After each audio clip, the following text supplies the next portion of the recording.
So we come to the end of the course, and all roads lead to Jerusalem. So we're going to take everything we've learned so far and combine it into a narrative about today and the future. So the grand thesis of this class is that secret societies control the world. And this is something you can never prove, okay? But let me propose a theory of how we can approach the truth, okay? Theory of truth.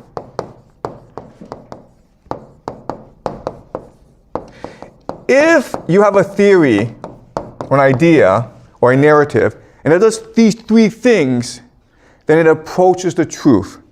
The first is that it connects the past. Okay?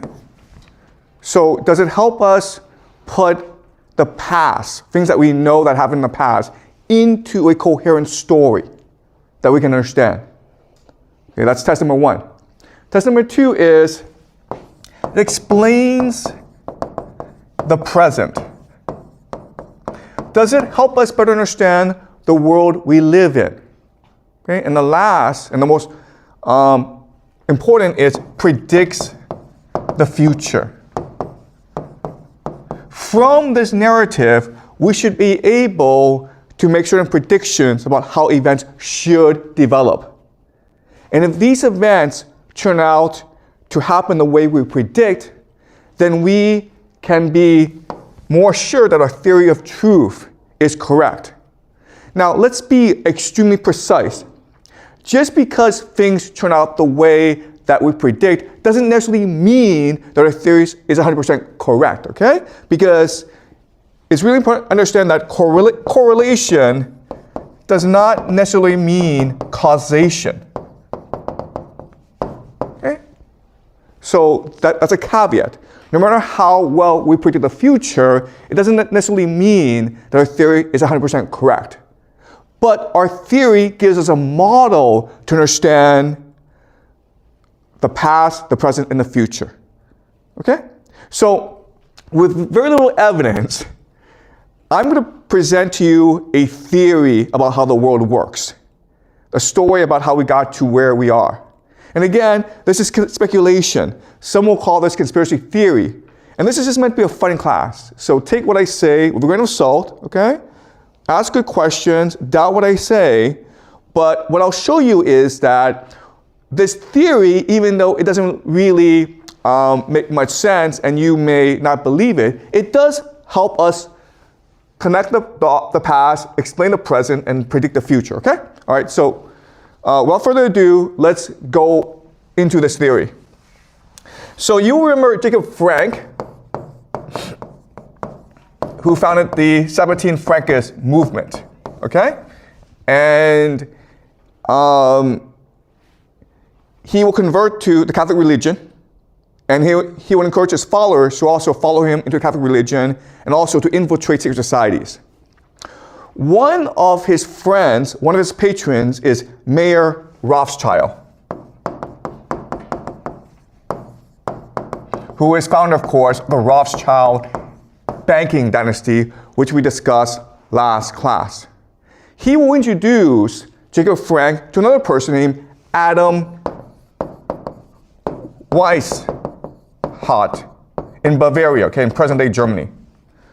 All right, now Adam Weishaupt, he is actually a former Jesuit, okay? So he's a member of the Catholic Church.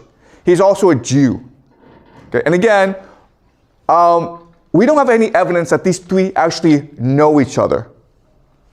But this is a theory, all right? So let's assume they knew each other. What they will do together is create a new organization called the Illuminati. And this organization is what controls the world, the Illuminati. Now, there is a legend that Adam Weishaupt, after he created the Illuminati, he encouraged his followers to infiltrate another organization called the Freemasons. And these were extremely prominent members of European society. Okay, these were intellectuals like Goethe, these were nobility, these were bankers. And so this is the framework that controls the world, okay? The Illuminati was able to penetrate the Freemasons, so now you have an alliance of the Jesuits, the Jews, the Septuagint Frankists, the Catholics, and the Freemasons, okay? And so this is the alliance of secret societies. Now, there is a legend that what happened is that Adam Weishaupt, he was eventually arrested for conspiracy by the authorities. And so the organization, the Illuminati, has been disbanded. It no longer exists. But there are others who argue that's not what happened. In fact, it was Adam Weishaupt himself who spread the legend that there was a secret organization called the Illuminati. Okay? So the entire thing was to generate publicity. But in reality, the Illuminati was not disbanded, and it still exists today. So why would they do this? And the reason why is that secret societies, like every organization, depends on publicity for recruitment. Okay? So it's free publicity if you read a newspaper that there's a secret organization that's trying to conquer the world and which the authorities don't like. Then a lot of people will be like, how do I join this organization? Right? And that's what happened. All right? So the irony about secret societies is they have a structure, which is like a triangle, okay? At the very top is the leadership. This leadership is secret. You don't know who they are. You don't know what they do. Okay, but they usually come from very noble families. We call these the 13 families. Okay? Then at the very bottom are just the public members. And they think that what they do is just good stuff. Okay? So the Freemasons, they actually don't know what the leadership does. The key is the middle management. These people. Okay? These people are the ones who do all the work. And these people are selected for ambition. In other words, for power, they're willing to sell their souls. All right? Okay. So when you have different secret societies together, a major problem that you have is coordination. And the idea here is you have different leaders, and how do you get them to work together? Also, after these leaders die, how do you ensure that the new leaders will coordinate together? And the answer to this problem is the idea of eschatology. Okay, we'll discuss eschatology. But eschatology comes from the Greek word eschaton, which means the end. So eschatology means your understanding of how the world ends, of how to create paradise on earth. And what I will show you is that even though these different groups have different eschatologies, there are convergence points which allows them to work together. Okay? So let's go over the major eschatologies.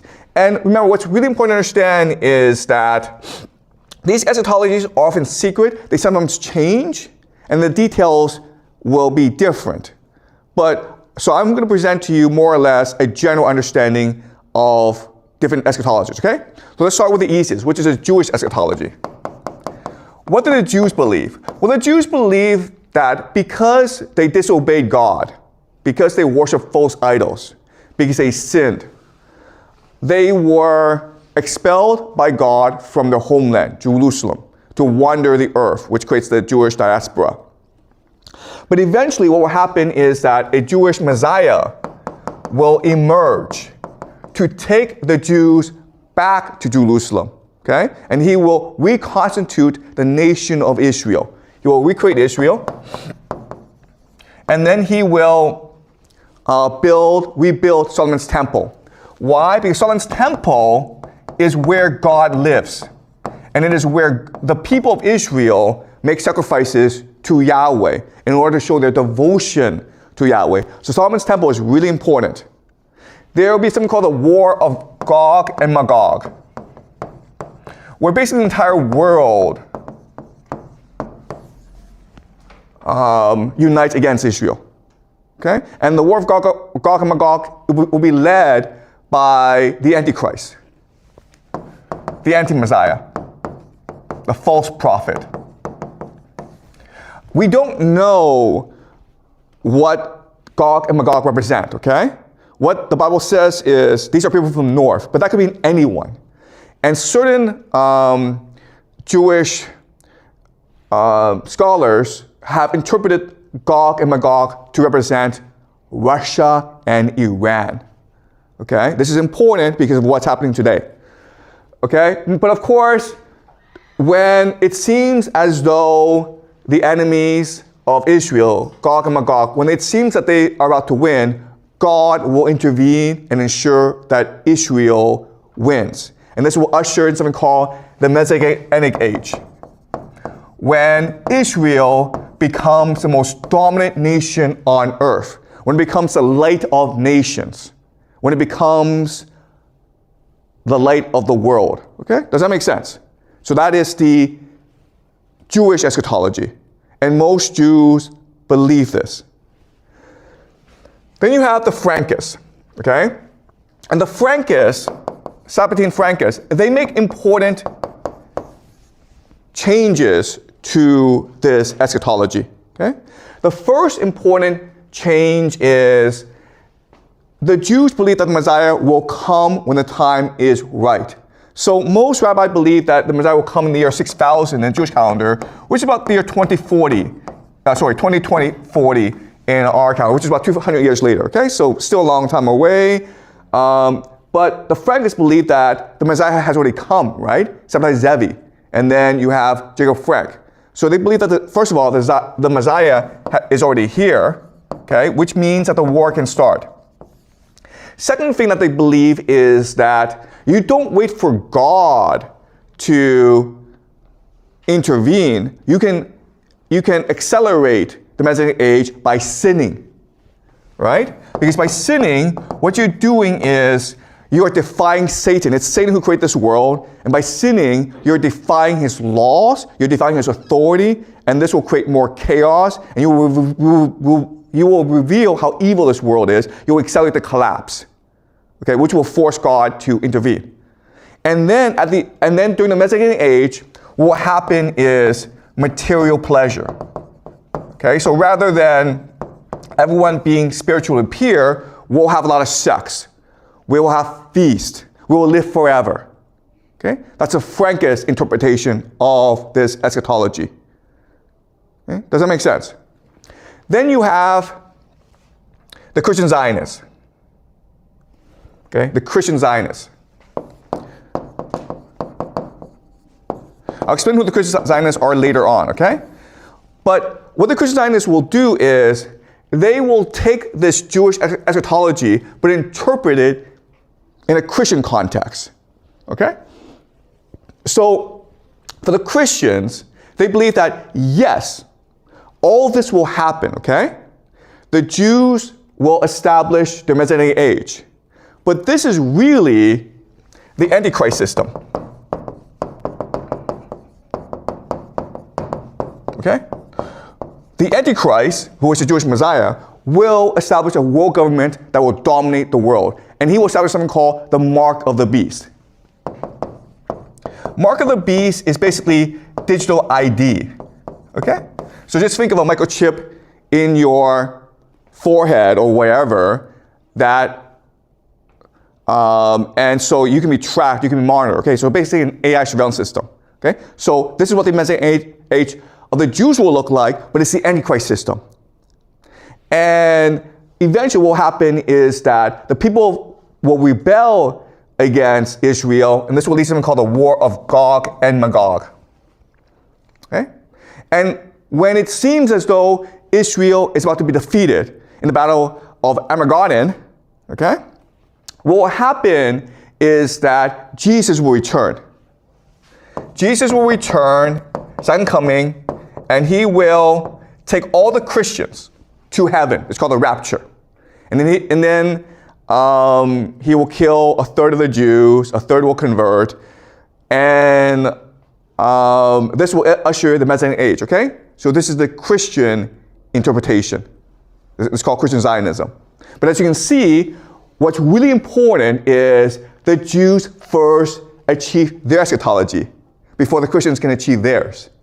The Christians need to use the Jews as a tool to achieve the second coming. Okay? Does that make sense? All right. And what's really important is Solomon's temple. Solomon's temple is where the Al-Aqsa Mosque is right now. So in other words, for this eschatology to happen, you will need to destroy the Al-Aqsa Mosque, which is the third holiest site in the Islamic world. And you can imagine how angry Muslims will be. And this might initiate the war of Gog and Magog. Okay? Another important thing about this eschatology that's really important is you need the Jews to return to Israel. And how do you get the Jews to return to Israel? Anti-Semitism. Okay? So not only do you have to destroy the Al-Aqsa Mosque, which is, not very nice, but you also have to promote anti-Semitism around the world to force the Jews to return. That's another part of this plan.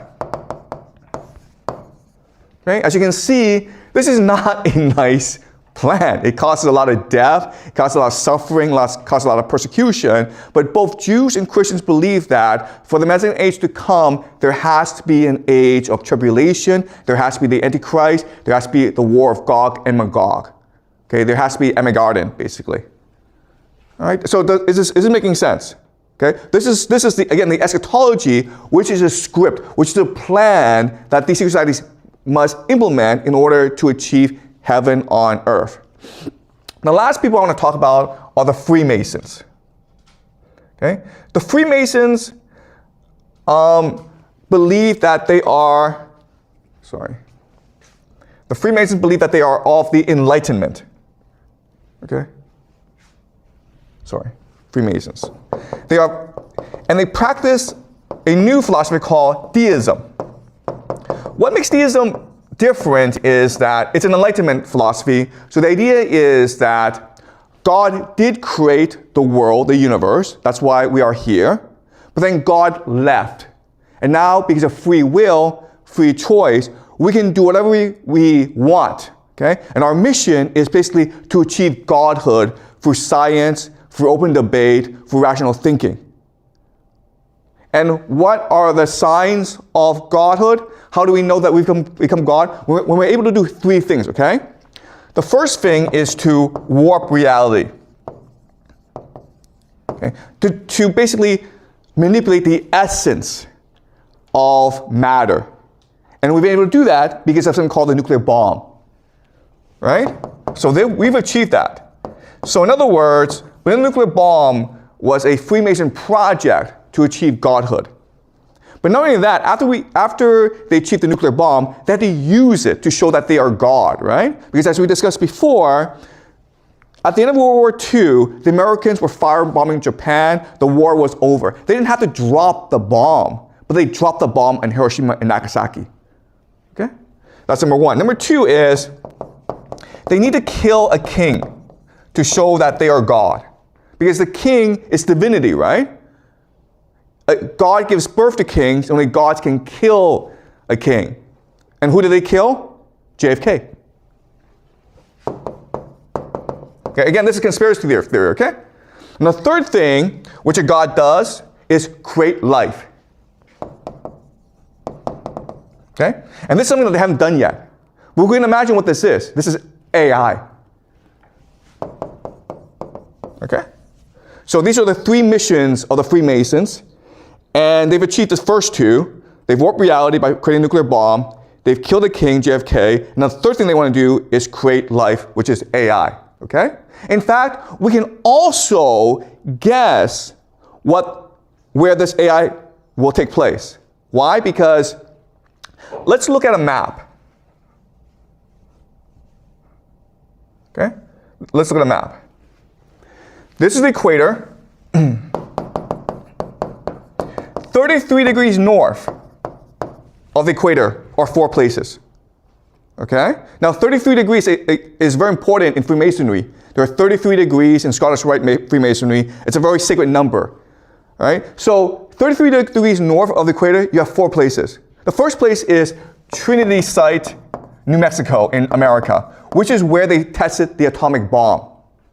Okay? You go over across the Pacific to Japan, 33 degrees north is Hiroshima and Nagasaki.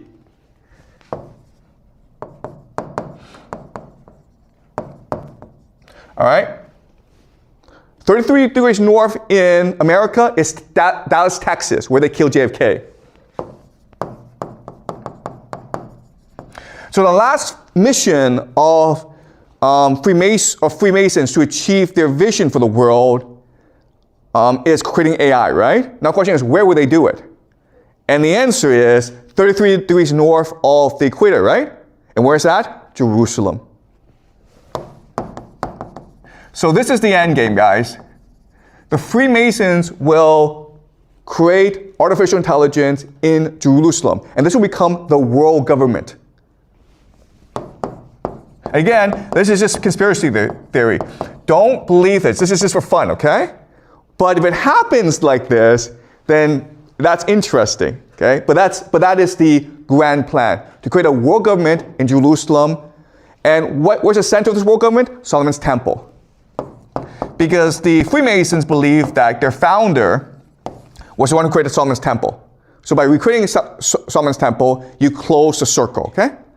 So again, this is very complicated, and I don't want to get too many things wrong, but this is the general gist of it. And so what we can see is that all roads lead to Jerusalem.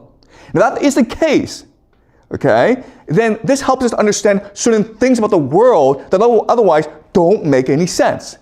All right, so let's go over them. The first thing that doesn't make any sense is America's war on terror. Yes, I understand that America was attacked on 9/11. I understand that. But why did they have to go attack Libya and Iraq and all these other places that have nothing to do with Al-Qaeda? Okay? And the answer is they're trying to create something called the Greater Israel Project. They're trying to have Israel become Pax Judaica, the grand power in the Middle East, because that's important in all secret societies. Israel must become the dominant power in the Middle East, okay?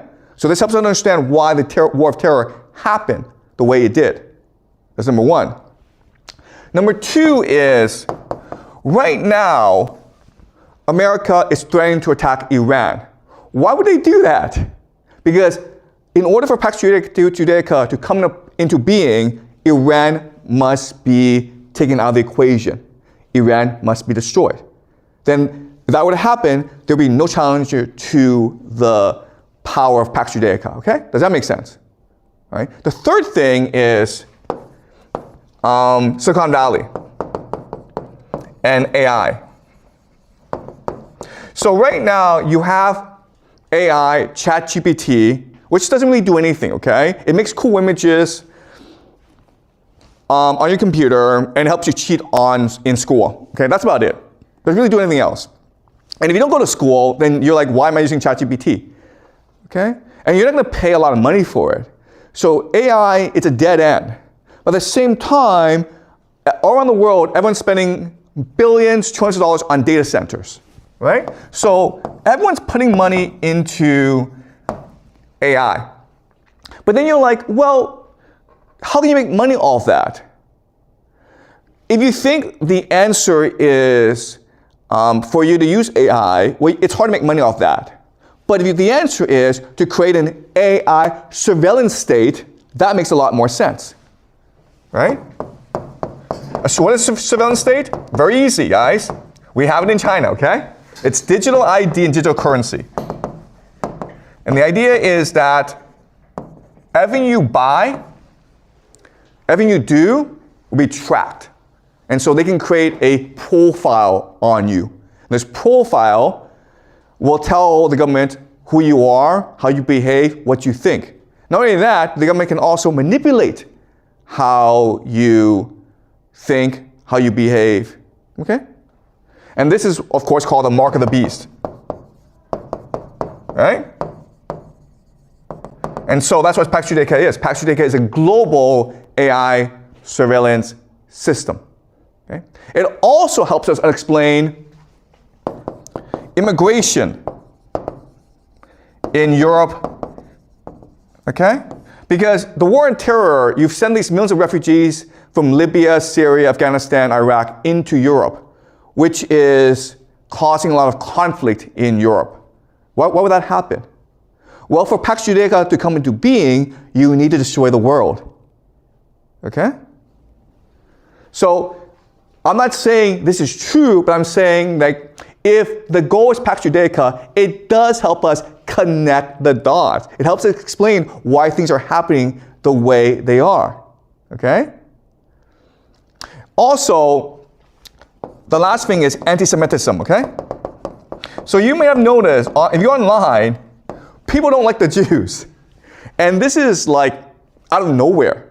After October 7th, you have anti-Semitism over the internet. Now, I have criticized Israel before, okay? But anti-Semitism is not the same thing as anti-Zionism, right? Zionism is the belief that Israel is a chosen people and the promised land and all that, okay? But Judaism as religion, it's perfectly fine. So why would people not care about the difference between anti-Zionism and anti-Semitism, okay? And you can argue it's all purposeful because remember, the part of the plan is to force the Jews to return to Israel. That's very important for this plan to work out, okay? It's key. That's why you are seeing so much anti-Semitism around the world today. Okay? And the last thing, of course, and this is something we'll discuss, is something called the red heifers. So red heifers are red cows that are perfectly genetically modified. And you need the red heifers in order to, you have to sacrifice the red heifers to purify the ground in order to reconstruct the Solomon's temple, okay? And guess what? They've already sacrificed the red heifers. So it seems as though everything is in place. All right? They're moving towards Pax Judaica. All right. So let's discuss what will happen in the short term and in the long term if Pax Judaica really is the end goal, okay?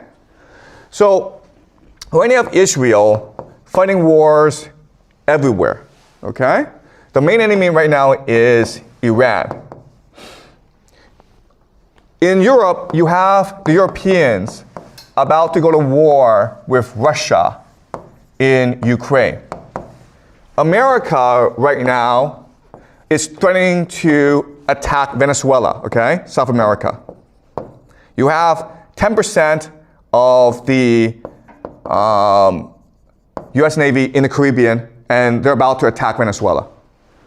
You have China and Japan at conflict. You have India here. And you have Africa. Okay? So what's going to happen in the short term? Okay, well, what we know is that Europe is planning to go to war with Russia. Okay? Europe is about to go to war with Russia, okay? At the same time, you have a lot of immigrants in Europe. And this is going to create civil wars in Europe. Okay, civil war. So you have both war with Russia as well as civil war. So Europe is kind of screwed, okay? America has the same situation where the left-right divide is so polarized that eventually they'll go to war. If you read the news, you may have heard about the shootings at Brown University, as well as this MIT physicist who were shot, okay? So random violence will be more and more common in the United States. And you can argue that it's all deliberate because the idea is this. Let's just say you have a jar. You put red ants in a jar and black ants in a jar. They get along fine.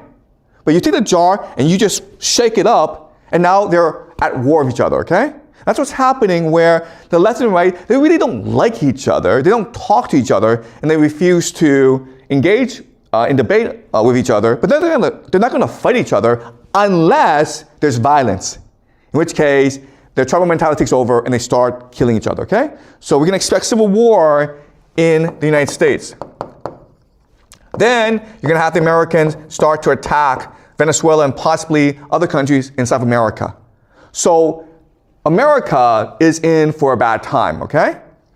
China, yeah, I mean, Japan and China and India, they're all going to have conflicts with each other.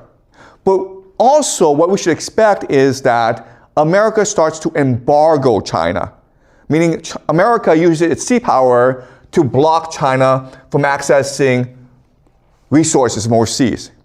And China imports most of its oil and a lot of its food. So if there's a blockade of China, you can expect the Chinese economy to really suffer, okay? All right, and then what we can expect to happen is America at some point will go to war with Iran, and this will destroy both countries, okay? Iran will not lose this war, but it won't win this war either because America is just going to bomb the crap out of Iran. It's going to send Iran back decades. But America will lose this war, but this is important because if America loses war, it's forced out of the Middle East. And once it's forced out of the Middle East, all its military assets goes to Israel, which creates the Pax Judaica. Does that make sense, guys? That's the plan. Okay, now you have Pax Judaica. And what Pax Judaica will do is start to control the world. Because through chaos and conflict, Pax Judaica can make a lot of money, right? Because Pax Judaica, what's going to happen is that you have these technology companies like Google, they're going to move over to Pax Judaica and build a global surveillance state. You have civil wars, you need AI to control people. If you're going to war with Russia, you need weapons, okay? But you also need financing as well. So you can expect a lot of banks to move to Israel, and it's possible Israel becomes now the global reserve currency because everyone is trading with Israel. If you're Russia, you need to trade with, you need to trade your resources, right? Oil, energy, and grain, okay? So Russia controls a third of the world's carbohydrates. Guess what, guys? Israel controls Africa. So what will happen is that Russia and other countries will sign a trade agreement with Israel, and Israel becomes a center of global trade. Okay? Does that make sense? So this is how Pax Judaica will profit. And remember that Israel has the world's best intelligence agency, the Mossad. And what they can do is go around the world and create as much chaos as possible. Okay? So while the world is burning, Israel, Pax Judaica, is profiting. And that's what the future looks like for the next 10, 20 years.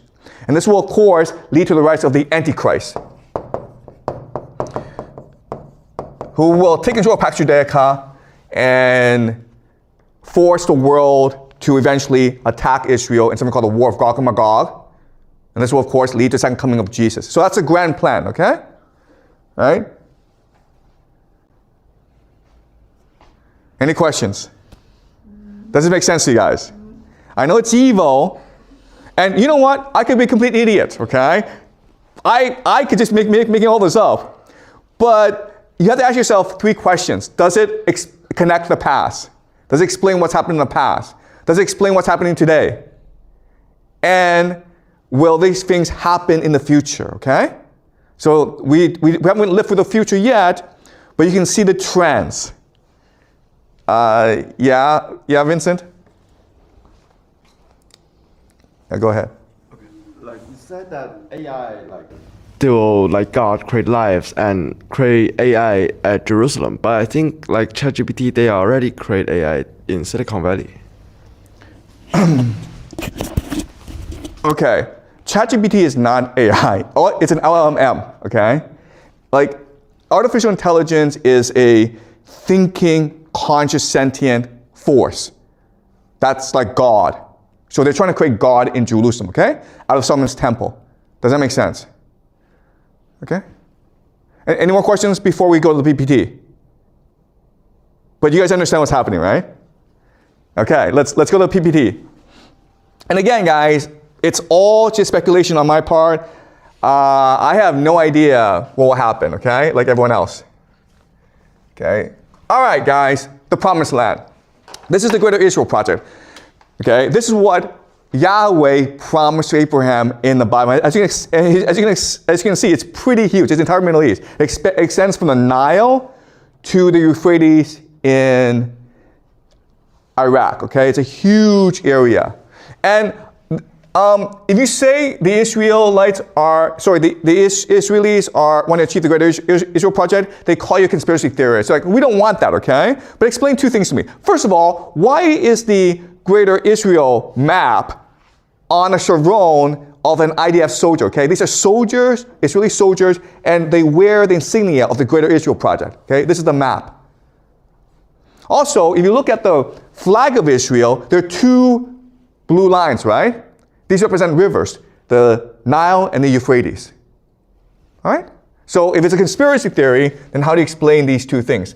All right, but I want to argue you know what? Pax Judaica, it's not about Israel or the Greater Israel Project. What it is ultimately is an alliance of transnational capital, multinationals like Google and Meta, and intelligence agencies that will be based in Jerusalem, okay? So secret societies will be based in Jerusalem, and they will use it as a headquarters for their global conspiracy. But, and they will profit from chaos and conflict around the world because they think that this is the culmination of the prophecy. But it doesn't necessarily mean that Jews will be in charge. Okay, does that make sense, guys? Okay, so it's a much more complicated idea than people think it is. All right. So where do we get this stupid idea from? Okay, it actually starts with Isaac Newton. So Isaac Newton, you learn about him in physics class, you learn that he's the founder of calculus, you learn about Newtonian mechanics, okay? But actually, these are just side projects of his. That was not his focus. He spent most of his life focusing on reading the Bible to understand the grand plan of God. And he wrote a book called Observations upon the Prophecy of Daniel and the Apocalypse of St. John, okay? That's where his focus was. And he believed he found the Bible code. And he was a member of secret societies. He was a member of the British elite. And if someone like Isaac Newton is telling you, like, this is what the Bible says, and this guy who found a calculus and who developed the 3 laws of motion, you'll probably believe him, okay? But the guy was insane.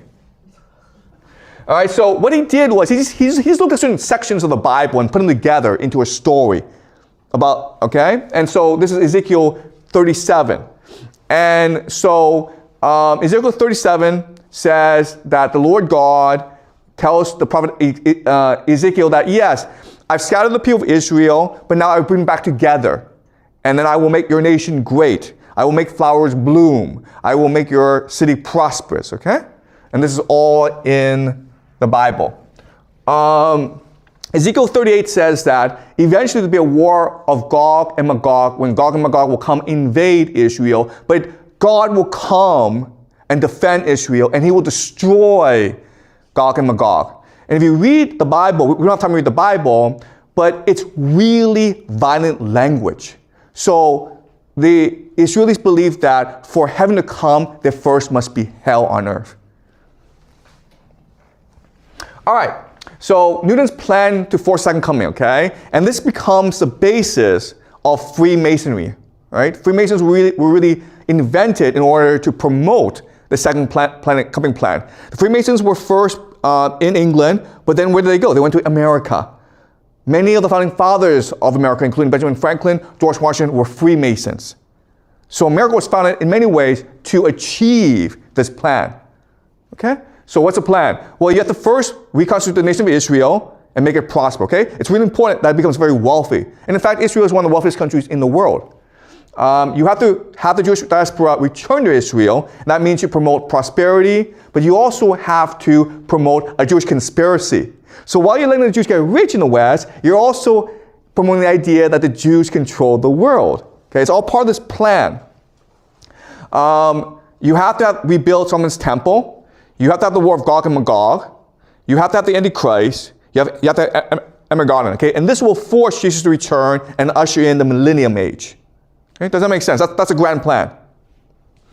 And unfortunately, most of these things have been achieved. Okay, these are the Freemasons, and the top leadership is focused on achieving this plan developed by Newton. Eventually, what will happen is that Adam Weishaupt will found the Illuminati with Jacob Frank, and they will infiltrate Freemasons. And why do the Freemasons allow Adam Weishaupt and the Illuminati to infiltrate the Freemasons? Because Jews are an important part of this plan. They need Jews in place. They need Jews to go back to Jerusalem and build the nation of Israel and conquer the world in order for this plan to work out, okay? So it is an alliance between the Freemasons and the Illuminati. This is Rothschild, and Rothschild will establish many branches throughout Europe, okay? Jacob Frank, we've discussed in the past. But this is a major alliance, okay? All right. Once we understand that it's these secret societies and their grand plan in motion, now it helps us understand why things turn out the way they did. For example, now we understand where British philosophy comes from. We discussed last class about John Locke, David Hume, Bentham, Mill, Marx, Darwin, okay? These were all thinkers sponsored by Britain to promote a certain understanding of the world that is materialistic, and which will build foundation for the second coming, okay? So John Locke said private property is what's important. David Hume, philosophy is pointless. Don't think about God, just focus on material wealth. Jeremy Bentham, utility is everything, okay? How do we know what's good, what's right? If it benefits someone, okay? John Stuart Mill, liberty of the individual is everything. So making sure that people are individually happy as opposed to being spiritual. Karl Marx, freedom of the individual from material want. Charles Darwin, man is a monkey, okay? So this is promoting a certain worldview that will help promote the second coming. All right. So look, if you just look at science, there are certain things they study and certain things they don't study. For example, they spend a lot of time studying particle physics. Who cares? Can I ask you this question? Who cares about particle physics? They spend billions, trillions of dollars on this stupid thing. They built something called the CERN particle collider to figure out what the underlying atom is, okay? Is it really important? Isn't solving world poverty more important? I don't know. You can take all that money you spend on a stupid collider and make sure everyone in the world has enough to eat. They don't want to do that, though. All right? You also have focus on outer space, AI, okay? So the very direction of science, it's very, very specific, okay? They're trying to achieve a materialist understanding of the world. And also, if you try to, this is the collider, okay? I don't understand why they're spending trillions of dollars on this stupid thing. This is the current collider, LHC, in Switzerland, and now they're going to build a bigger one. And you see how big it is, right? What are they trying to do here? Are they really trying to figure out particle physics? Maybe, maybe not. All right? All right, guys, Jacob Frank. What Jacob Frank tells us is there are different dimensions, okay? And another dimension is Big Brother, who's a friend of his, but he's stuck in his dimension. He's trying to come to our dimension, but he needs our help. So what's certain particle accelerator trying to do, right? Is it really trying to discover particle physics, or is it really trying to break the dimensions, like they did with the nuclear bomb? Okay, do you understand? People believe the nuclear bomb, it was really about creating an interdimensional portal for Big Brother to come into. And now people are saying, is it possible the CERN particle accelerator is trying to bring in these interdimensional demons to our world to conquer us, to enslave us? That would make a lot more sense than particle physics, okay, guys? All right. What does science not study, okay? It doesn't study consciousness, which is the number one problem in the world, right? Wouldn't it be nice to know how we think, okay? Wouldn't it be nice to know how I come up with the ideas I do in class and teach it to you, and how you respond to my ideas? Or is that a much more basic problem in particle physics? We don't do that, guys, okay? There's absolutely no money or very limited funding in the study of consciousness. Imagination, intuition, anything in material spirit, okay? Like ghosts or spirits, we don't study at all. Religious truth. We also don't study kindness, happiness, and love, okay? We don't study what is the basis of these things. We don't care. We don't study telepathy, connection. We don't study intelligence of animals and plants. We also don't study ancient architecture and civilizations. So if you go to these ancient sites like Göbekli Tepe, we discussed Göbekli Tepe before, we only have uncovered 5% of it, okay? We don't care what is underneath Göbekli Tepe, because it's possible that if we were to discover everything, then it would refute traditional paradigms of the world, including evolution, all right? So science is focused on spreading one particular paradigm about the world and discounting everything else. All right? So why is that? Okay, another thing that's really interesting about science is it hasn't really improved in the past 50, 70 years. We're spending billions, trillions of dollars on science, but we haven't really improved science that much. There have been no great discoveries. And there are three reasons why, okay? The first is specialization. You're only allowed to focus on one very specific problem. And without generalists, without being able to think of science very broadly, it's hard to come up with new discoveries. All right? The other thing is you have a very strict bureaucracy. So as a scientist, you spend most of your time actually applying for funding. You actually don't spend most of your time trying to solve the problems of the universe. And the third thing is credentialism, where if you don't have a certain PhD, and you don't belong to a major research university, you're not allowed to talk about science. Okay?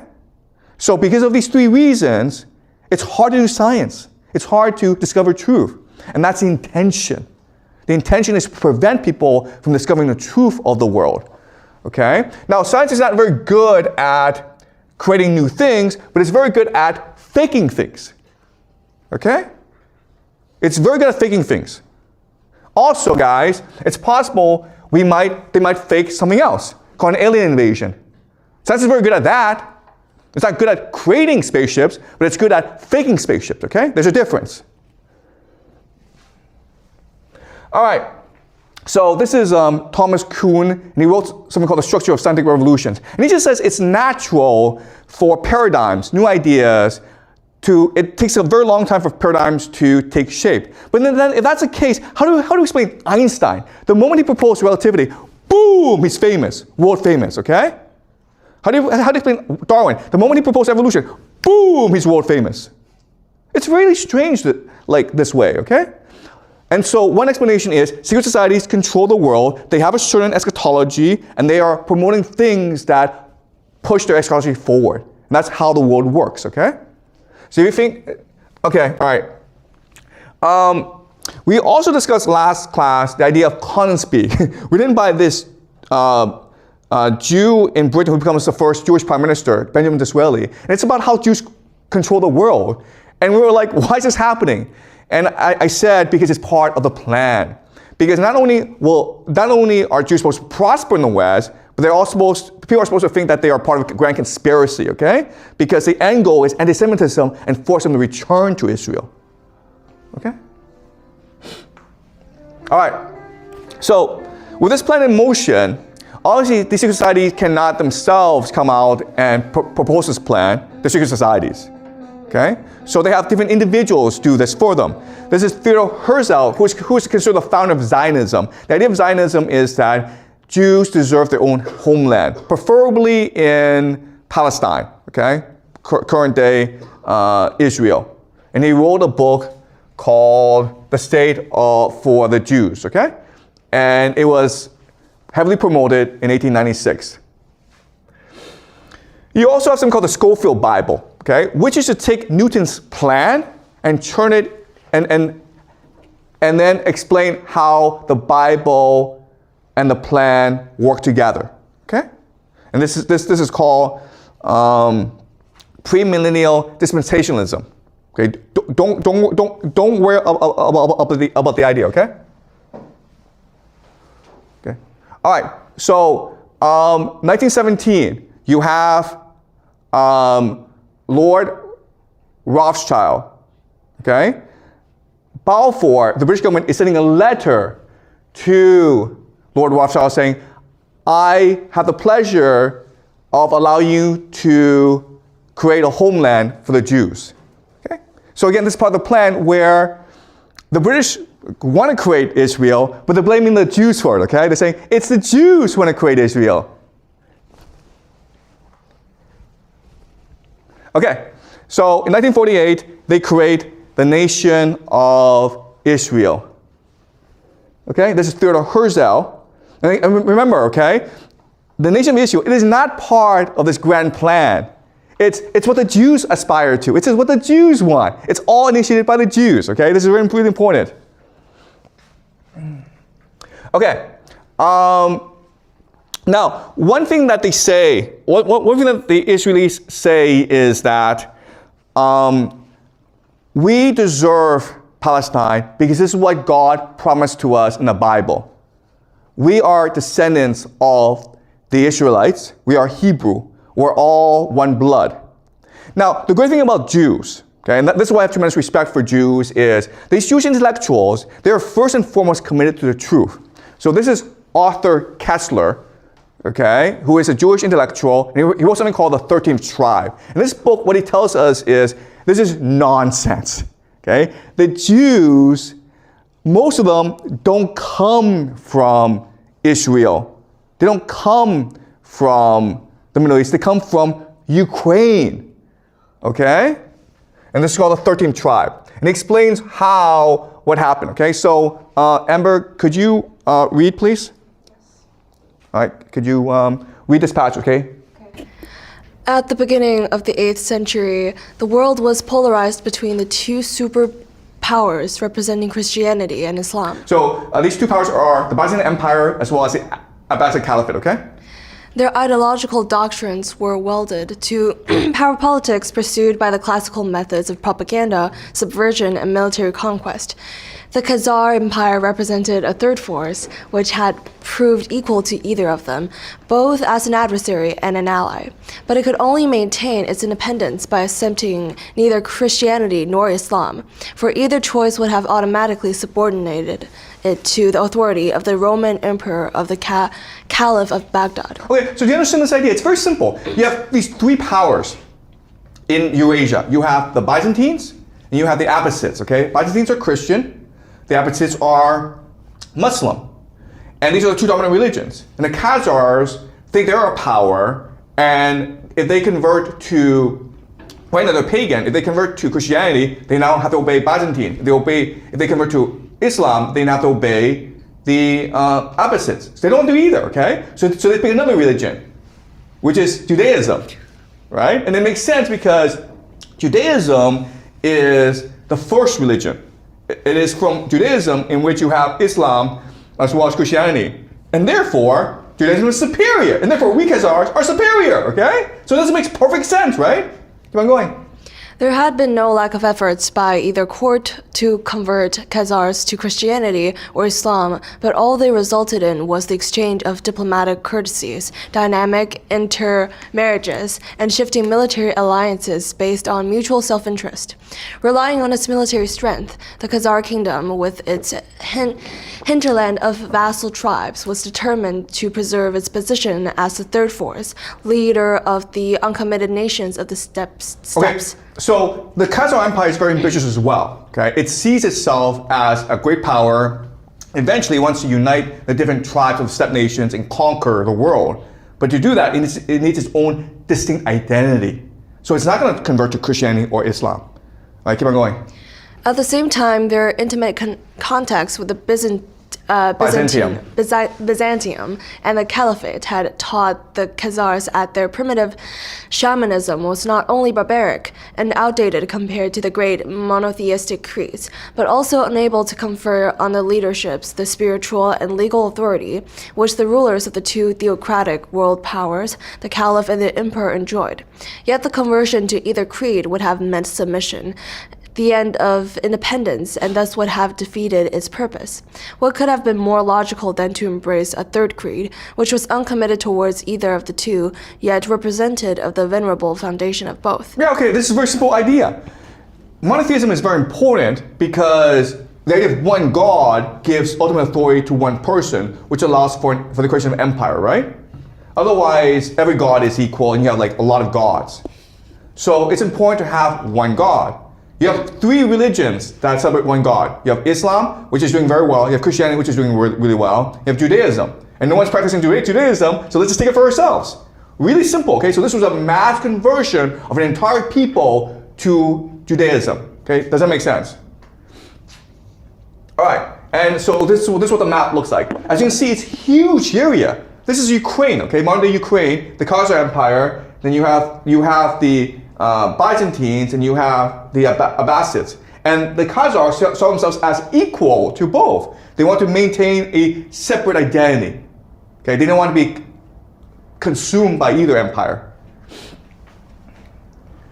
Okay, and this is another map that shows Khazaria, okay? And then, yeah. All right, can you keep on reading? The only mercy. The only mercy shown by history to those who took to flight or were driven to it was the existence of Khazaria, both before and after the conversion. Okay, so it doesn't make sense. So Jews are being persecuted in Europe all the time. They have no place to go except Khazaria, which is now the Jewish homeland.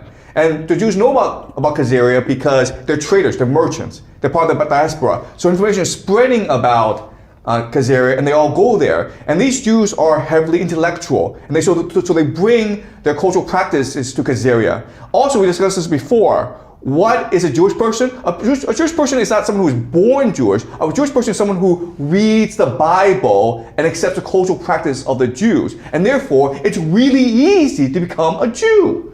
Keep on going. Before, it was a refugee haven. After, it became a kind of national home. The refugees were products of a superior culture and were no doubt an important factor in creating that cosmopolitan, tolerant outlook which so impressed the Arab chroniclers quoted before. Their influence and no doubt their proselytizing zeal. This was an age when converting unbelievers by force or persuasion was a foremost concern. That the Jews too indulged in it is shown by the fact that since the rule of Justinian, Byzantine law threatened severe punishments for the attempt to convert Christians to Judaism, while for Jews molesting converts to Christianity, the penalty was death by fire. Scharf, p. 25, would have made itself felt first and foremost at the court and among leading notables. They may have combined in their missionary efforts theological arguments and messianic prophecies with a shrewd assignment of the political advantages that the Khazars would derive from adopting a neutral religion. The exiles also brought with them Byzantine arts and crafts, superior methods in agriculture and trade, and the square Hebrew alphabet. Okay, so not only did the Khazars wanted their own religion that was distinct from Byzantines and the Abbasids, but they also wanted the skills, the knowledge, the culture, the science, the medicine that the Jews would bring with them. Okay, so this marriage made perfect sense.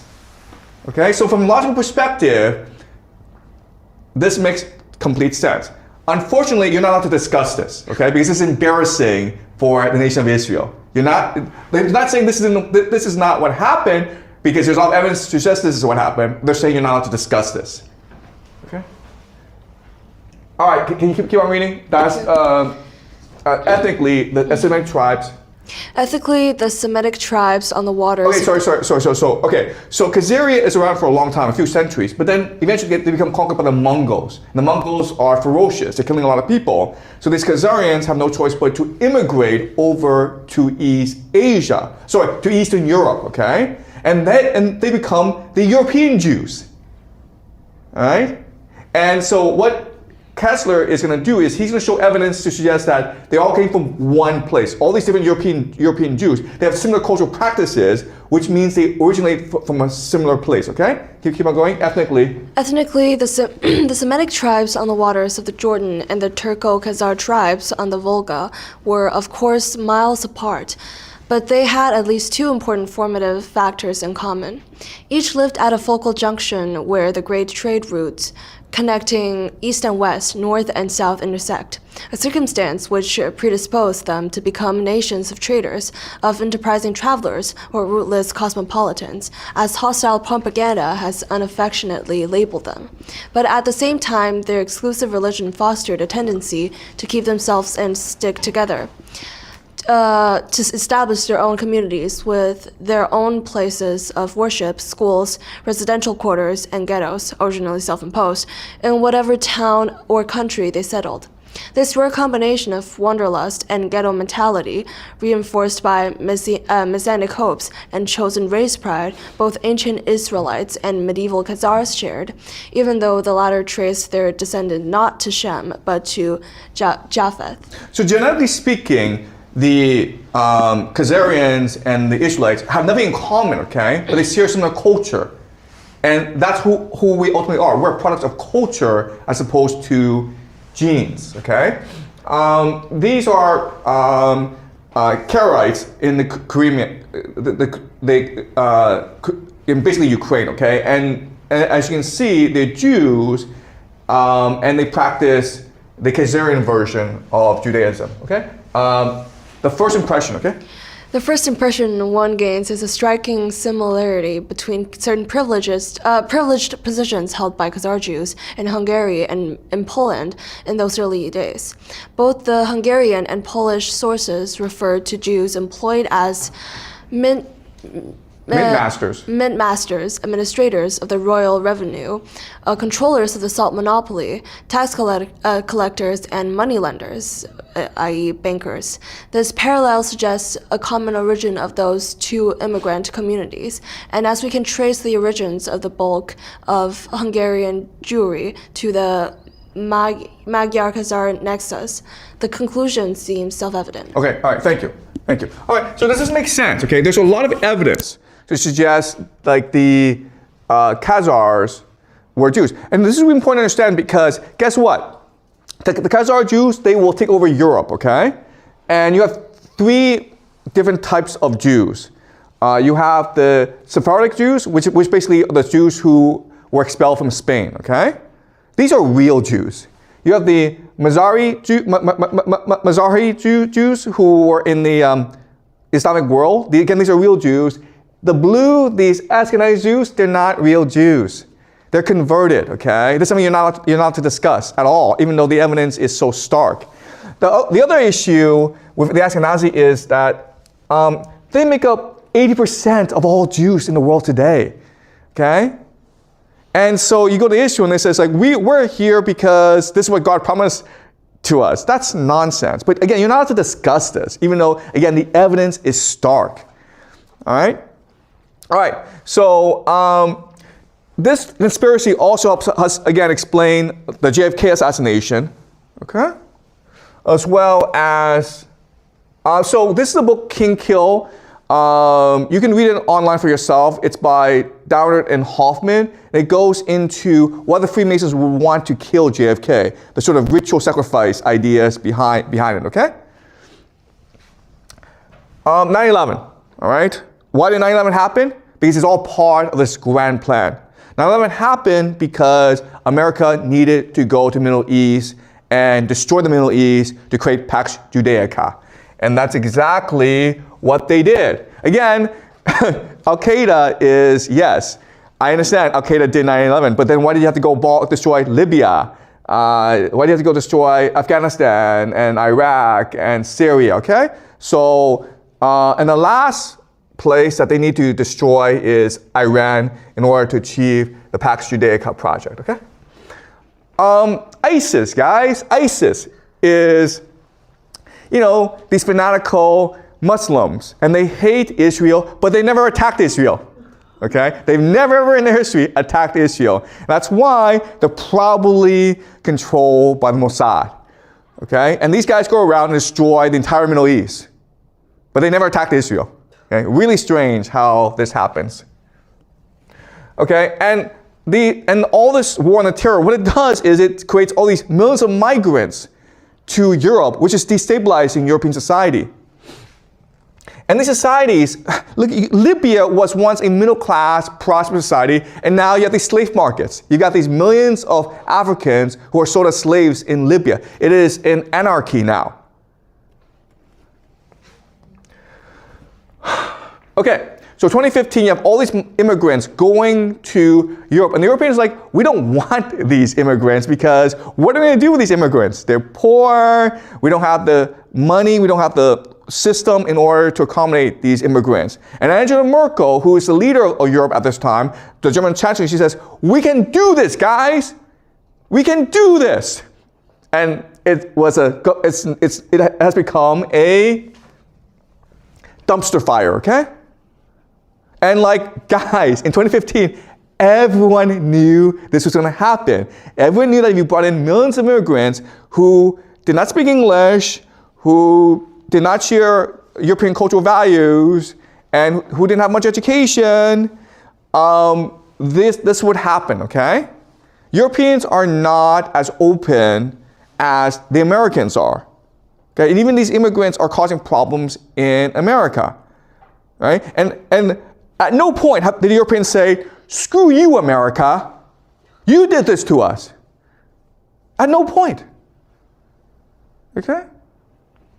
And you could argue like, okay, maybe it's bureaucratic incompetence, but at the same time, it could also be part of the grand plan to create Pax Judaica. This is October 7th, when Hamas went and killed a lot of Israelis. And this, of course, led to what's happening in Gaza today. Okay? And what's happening in Gaza today led to all these protests for Palestine around the world and a surge in anti-Semitism. And this surge in anti-Semitism will ultimately lead to killings around the world. So this is Bondi Beach in Sydney, Australia, where if you read the news, 2 Islamic State supporters killed 15 Jews celebrating a Jewish festival in Bondi Beach. And quite honestly, we can expect more of this to happen in the future. And you can say this is all just an accident, or you can say, well, you know, it's part of the plan, guys. Okay? These are the red heifers. And these red heifers people spent millions of dollars to genetically create perfect red heifers because nature doesn't produce perfect red heifers. And what people say, the rumor is that these red heifers have been sacrificed already. So now they're getting ready to rebuild Solomon's temple, which will be the site of the world government, okay? Pax Judaica. Let's go to Silicon Valley, okay? Bill Gates, Mark Zuckerberg, Jeff Bezos, Elon Musk, how did they become billionaires? Guys, I don't think they're smarter than us. In fact, I don't think they're that smart, okay? Steve Jobs is a smart guy. I will say Steve Jobs is a really smart guy, but these other guys are pretty normal guys. How do they become billionaires? All right, so Silicon Valley. People say that Silicon Valley is a hotbed of innovation. That is complete and utter nonsense. The hotbed of innovation is the American military because they spent billions of dollars on innovation, okay? So these are computers that they developed for war purposes, okay? For the nuclear bomb, to fight World War II, to fight the Cold War. They spent billions of dollars to develop this technology. And then what happened was this technology became smaller and smaller, and so much smaller that Steve Wozniak was able to take this technology and create an own personal computer. Now this is kind of strange because this R&D was funded by the American government. How does this one guy, Steve Wozniak, how was he able to take all this knowledge and then go and make his own computer? What did the American military let him?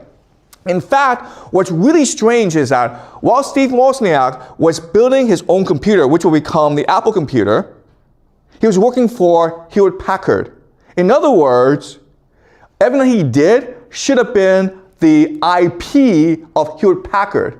And in fact, Steve Wozniak said to his boss, listen, you guys pay me, you guys train me. If you want this PC that I'm going to create, I'm happy to give it to you. And Hewlett Packard said to him, no, keep it for yourself. That's really strange, guys. What corporation is so generous? Why would they do that? Well, there are 3 good reasons, okay? The first reason is that if the American military were to promote personal computers, every American in the world would say, screw you, okay? You guys are the military. You guys are responsible for the Vietnam War. You guys are responsible for millions of deaths around the world. Why would I take a computer from you knowing that it's from the military? You're gonna use a computer to spy on me, man. You're gonna use this computer to turn me into a robot. There's no way I'm gonna touch this computer. But it's coming from Steve Jobs. That's different, right? Oh, Steve Jobs, he's a visionary. He's messianic. Of course I'll buy this personal computer from Steve Jobs, okay? Second is, at this time in history, America is at war with the Soviet Union, okay? Which system is better? Communism or capitalism? And so if you said that, okay, we're the government and we spend billions of dollars to build this technology, that proves communism is better, right? But if it's like, no, it's these guys working by themselves in Silicon Valley in the garage, they come up with these ideas for themselves, that proves capitalism is better, okay? That proves entrepreneurship is better. And the last reason, and this is the most important, is if the US government built this knowledge, all right, it belongs to American people. So how do you monetize public knowledge? Well, you create private companies controlled by secret societies. That makes perfect sense, right? And we can now understand all these guys, Bill Gates, Elon Musk, they're front people. They're just poster boys. They're not wielding command. It's these societies that's wielding control, okay? Sorry. All right, another example is Google. So the American military spent billions of dollars, trillions of dollars of taxpayer money to build this fiber optic network, which is the base of the internet, okay? Without this fiber optic network, you couldn't have the internet. And then these 2 guys in their 20s took over this network and created Google. It's the same thing as, the government spends billions of dollars building a highway, okay? And then you come along and say, I'm gonna build a toll booth. Same thing. Why were they allowed to do that? But not only that, but now they're slowly building their own underwater fiber optic network. So they're basically privatizing this network created by the American military. Yes, I understand they're spending their own money to build this network, but it's the American military that spent taxpayer money to do the R&D for all this, okay? That's where the real value is. Mark Zuckerberg, guys. Look, he's not that smart, okay? And look, the other thing is, he was 19 years old, he stole this idea from his Harvard classmates, and then he got billions of dollars from venture capitalists to start Facebook. Why did he get this money? Facebook is not a great idea, right? Social media, great, but I mean, like, I could also start a social media company. You could start a social media company. The other thing is, like, Yahoo at one point offered this guy $1 billion to buy Facebook. We'll give you $1 billion. That's a lot of money, right? You would have taken it, I would have taken it. But Mark Zuckerberg's like, nah, I wouldn't know what to do with the money. That's retarded. Why did you start Facebook in the first place but to make money? Okay? So you have these 3 questions. First of all, why are these people giving him money? He's just a 19-year-old guy. He's a Harvard dropout. That's all he is. No experience, nothing.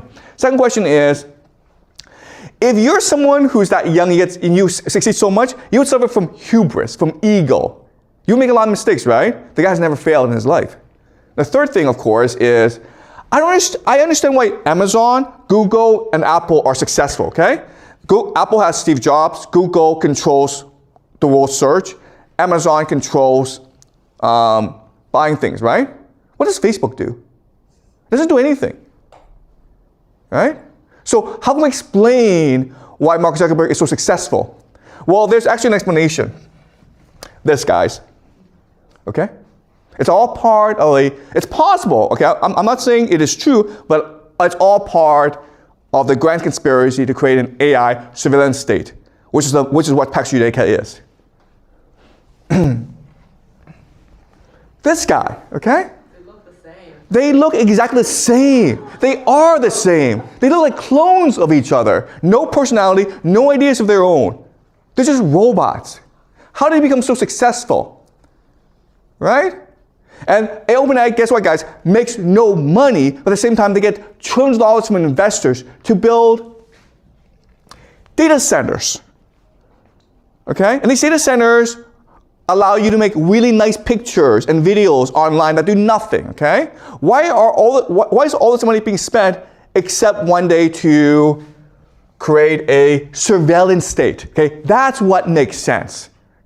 The idea that these things exist so that you can play on the computer makes no sense. But these things exist in order to one day have complete control over what you do, what you think, and how you behave. That makes sense now, okay? Pax Judaica. All right, Elon Musk, okay? I understand millions of people worship this guy. I don't know how this guy makes money, okay? If you look at Tesla and Facebook, and you came in and says, listen, there are these two companies, Facebook and Tesla, would you invest in them? I'd be like, no! Facebook, there's no business model here. I don't understand why people need social media. I don't understand how Mark Zuckerberg, how he's gonna make money in the future. Elon Musk, he gets all his money from government subsidies. Tesla doesn't make any money, man. And the guy's a moron. Okay? But Neuralink, okay? Why is he proposing Neuralink? It's part of transhumanism, right? All right. So Jacob Frank, guys. All right? Everything goes back to Jacob Frank. What does Jacob Frank believe? He believes that what matters is, at the end of the world, is the spirit becomes flesh. You understand? The spirit becomes flesh. What matters is not the mind. What matters is matter. Second thing he says is, listen, your laws tell me to fast, to suffer. I don't want that crap. I want to enjoy my life. Okay? And the third thing is, this world cannot have been created by God. It was created by Satan. Because why would God allow us to die? Therefore, we must defy Satan by living forever, okay? Now, if we understand Frank, we understand the idea of transhumanism. Okay? This is a guy with his own bionic eye that records things. This is a guy with his own arm. This is a new trend in the future. What is transhumanism? The capacity to live forever, okay? All right? So this is the future that we're looking at. If you're a rich person, if you're a powerful person, this is what you will experience. You will experience longevity, health, and beauty, okay? You will have organ transplants that keep you young. You will have stem cell therapy to repair any cancer, any diseases. You have gene therapy. You have blood transfusion. You have replacement bodies, okay? You will be 20 years old forever. You have great sex. You'll live forever, okay? This is if you are a billionaire. Everyone else? Uh-oh. Uh-oh. Well, first of all, you become a cyborg, where you are now specialized for a certain function, okay? They're gonna put microchips in your body so you can become a better accountant, okay? They'll turn your arms into cyborg, bionic arms, so you can be better construction worker. Who knows, okay? Microchips inside of you, the mark of the beast. What do these microchips do? They are digital ID and digital currency. And guess what, guys? If you're not happy, they'll know about it, and they'll give you drugs to make you happy. If you think this won't happen? They've already have everything in place, okay? Addictive drugs to control mood. Oh, and like if you're lonely, don't worry, man. That's what AI is for. You have an AI girlfriend and boyfriend, and you know what? Most people would prefer an AI boyfriend and girlfriend, okay?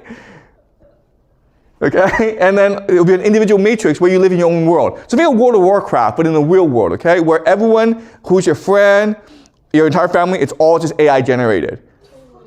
Okay? You live in a perfect world. Okay, guys. Now let's look at how Pax Judaica profits. How they control the world. Well, AI surveillance systems and AI data centers, Israel will become a leader in that, okay? Because for AI data centers to be effective, they need to be safe. Everywhere else, there's going to be wars, right? Not Israel, because Israel has nuclear weapons. So all the major technology companies will be based in Israel in the future. Weaponry, security, private militias to protect you if you're at war. bioweapons and biowarfare, psychological and information warfare. Israel is really good at that. Intelligence, espionage, and sabotage. Mossad is the world's best intelligence agency. Financing, okay? So if you want to go to war, you'll be financed by the Israelis. Trade access, transhumanism for the global elite, okay? This is how, in the future, they will control the world. Does that make sense? All right, but we don't know how much of the world will last because of something called the magnetic pole excursion, and this will usher in something called the mini ice age. Okay, so maybe God is not happy with Pax Judaica. Maybe we know no one can defeat Pax Judaica except God Himself, and maybe God will intervene, but not in the way that it says in the Bible. Okay, we don't know. This is all speculation. Believe whatever you want. Okay, so any questions? Does this make sense to you guys? Pax Judaica, welcome to the future. Okay, all right. Let me go over some Substack. So I want to thank the founding members of my Substack because they're extremely generous and they've left some questions and comments, and so I will answer them now, okay? So could you help me, Amber, by reading the questions? Okay. So I can rest a bit. I'm an avid viewer of all your lectures on YouTube and your content on Substack, and I want to say a huge thank you for the incredibly important content you are sharing with humanity. I'm a 27-year-old Jew living in Israel. I oppose any Zionist idea and any nation state whatsoever, including Israel and including Palestine. I would like to know whether you think it is advisable for the younger generation of Jews, both those living in Israel and those who do not, to live in Israel. On the one hand, anti-Semitism is likely to increase the diaspora, which will lead many Jews to think that Israel is the safest place for us. And the chain of events that are likely to unfold will cause Jews to believe that the Messiah is just around the corner. On the other hand, we are heading towards living here in a technocratic ghetto of surveillance, digital ID systems, and so on. I'm sure that many sane Jews who simply want to live in peace regardless of religion or race follow your wonderful work and would like to know what you think is the right course of action for us. I don't know whether this question is a priority for you to address in a video, and it's completely understandable if you choose not to share it. But even a written response from you would be more than enough. Thank you very much. Okay, so thank you, Daniel, for your comment. Listen, I think Pax Judaica is not about the Jews. It's about these evil people who want to control the world, and they want to use Jews and Israel as a tool to do so. And a lot of Jews recognize this fact. A lot of Jews recognize that traditionally they've been used by empires in the past. And this is a great question. And I'll say certain things. The first thing is that I believe that the people who will be most resistant to Pax Judaica, the people who stand up and fight Pax Judaica, will actually be Jews themselves. Jews have a great tradition of being on the front lines of resistance for justice, for humanity, for all that is good in the world. So I believe that Jews will play a very important part in the resistance against Pax Judaica. Second thing that I will say is that things look dark, but what we've learned this semester are three things, okay? The first is that evil must triumph so that good may rise. There must be total darkness for the light to shine. And all hope must end so that we can become hope ourselves, okay? So please remember that there's a divine spark in us. And when all hope seems lost, that spark will remind you of who you are, and it will lead you into the light, okay? So I don't have specific instructions or ideas on how to counter Pax Judaica, but I think that being aware of Pax Judaica and being aware that we individually have the capacity to resist is fundamental to what is to come. Okay? So thanks to Daniel for the question. Okay, all right. This is from Kevin Joe. Can you read, Amber? Okay. I first want to thank whatever gave you the courage to continue past tribulations, maybe Mrs. Jiang, and continuing to teach. Your will and dedication to learning and teaching is monumental compared to the attention spans of newer generations. I think I speak for most of us who watch but you have definitely made a historical impact on us. It seems transnational capitalism, Frankism, has weaved its web for hundreds of years, turning into the monster it is today. What are humanity's possible counters? Do you think it is religion? Will we ever make a cyclic turn away from capitalism? How long would it take to undo this movement? Thank you, Never Spot. Okay, Never so Spot. you're absolutely right, okay? So thank you for this question, okay? The Frankists have spent centuries preparing for today, and that's why they win, because they're willing to think long term, they're willing to work together, they're willing to make necessary sacrifices to achieve heaven on earth in their eyes, okay? And so we need to, if you want to defeat them, you need to become like that, okay? You need to think long term. You need to like understand, you need to make sacrifices, okay? It's something that you cannot defeat in 1 day or 10 years or 100 years.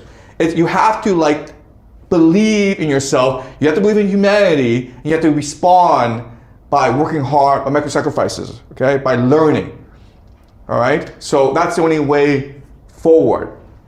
Also, what we also know is that when empires come into being, that's when they end, okay? So the moment Pax Judaica comes into being, it has to end because Pax Judaica becomes arrogant, it becomes obvious, it becomes narrow-minded, it becomes insular, okay? And so Pax Judaica will fall. We don't know how long Pax Judaica will last. It may not even last that long, okay? Maybe 10 years, 20 years, who knows, okay? But it's a very unstable system. So what we need to do is look ahead and think about what humanity looks like after Pax Judaica. Also, I hate to say this, but it looks like the world is about to end. Wars everywhere, destruction everywhere, maybe 9% of humanity gets wiped out. Okay, so we need to face this fact and prepare for what the future looks like after the great flood that is coming. Okay, and we have to use our imagination. And later on, as I continue my teaching, I will propose different scenarios, different solutions. Okay, but this is a long-term project. The Frankists spent a lot of time conceptualizing how to conquer the world. We have to imagine how we can rebuild the world together.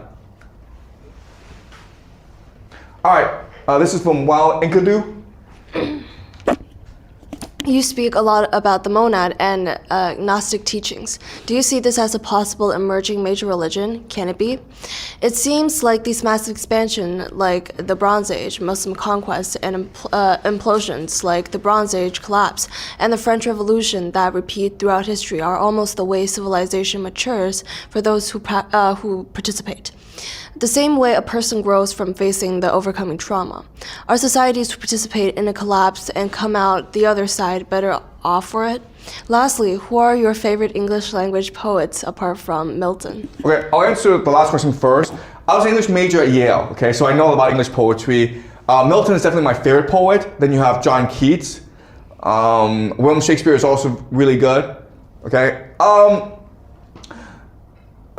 Societies rise and fall so that there can be creativity in the world, okay? It sucks if a society lasts for a long, long time. We know because we're in China, okay? Societies are meant to rise and fall so that new societies may rise and fall as well. Parents must die so that children can be independent, okay? So I understand death, destruction, war, these are terrible concepts, but they're all part and parcel of the human experience. We should stop seeing them as negative things and just as things that happen to us, and we should respond accordingly, okay? So if you think about the Bronze Age collapse, yes, it was a terrible event, but it led to the founding of Israel. It led to the Greeks. It led to the rise of Persia. And these three different civilizations were periods of tremendous creativity in the human experience. And it seems as though we've come to the end of a cycle, okay? So even though there's destruction will mean rebirth. Even though there is stagnation will lead to creativity. It's all part of a cycle, okay? The human experience is one that is extremely dynamic, extremely resilient. So even though there's death always leads to life, okay? All right, this is from Demi. Professor, you have a remarkable way of synthesizing the best parts of spiritual practice while mitigating the worst parts, dogma like a critical thought.